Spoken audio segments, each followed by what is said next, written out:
Growing up, I used to frequent the local bowling alley a block from my house solely to play the numerous arcade games hosted within, amidst the loud clangs of bowling balls and clattering pins. Many of these games suckled on my meager allowance for sustenance like a testosterone-thirsty succubus, including an on-rails shooter titled Dynamite Duke.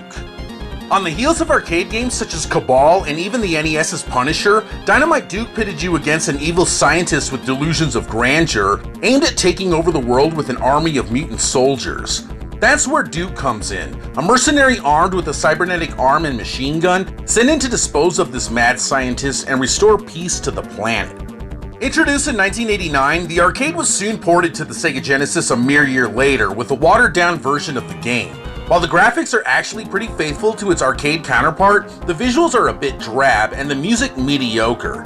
The gameplay is definitely the highlight here, as the screen scrolls continuously to the right, saturated with baddies and bone-crushing enemy vehicles. The love boat! The hate tank! With machine gun in tow, Duke finds himself in the belly of the beast fighting off hordes of enemies who fire bullets, throw dynamite, and even dudes who get up close and personal.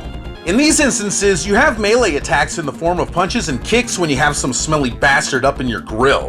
With a limited amount of ammo, structures in the background can be destroyed to relinquish much needed items such as bullets, special weapons, and health.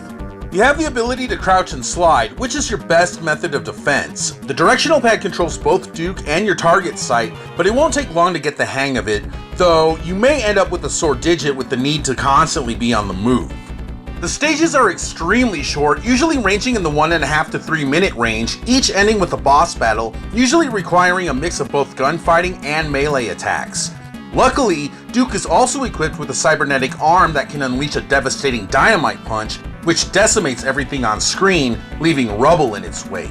These limited punches will without a doubt get you out of a jam, and are extremely invaluable in boss fights.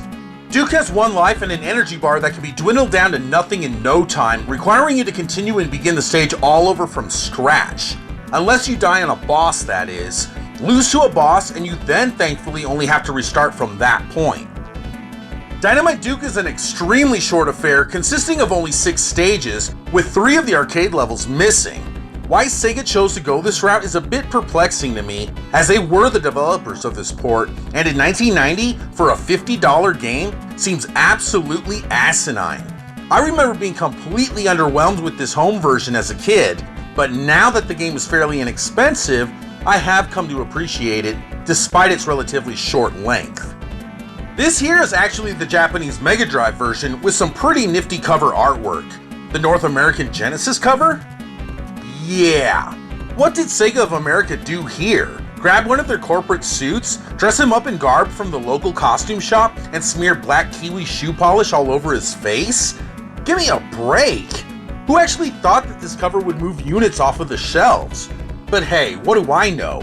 I'm not a marketing genius by any means. As far as I can tell, there aren't any differences between the actual Japanese and American games, and both versions are cheap, so go with whichever version best suits your collecting needs. But regardless of which version you choose, Dynamite Duke is a pretty average game which is best enjoyed in small bursts. It's not going to take a lot of practice and skill to master, but for the price it commands these days, I recommend it for those of you who enjoy rail shooters and for those who don't care to invest a whole lot of time into a 27-year-old arcade port.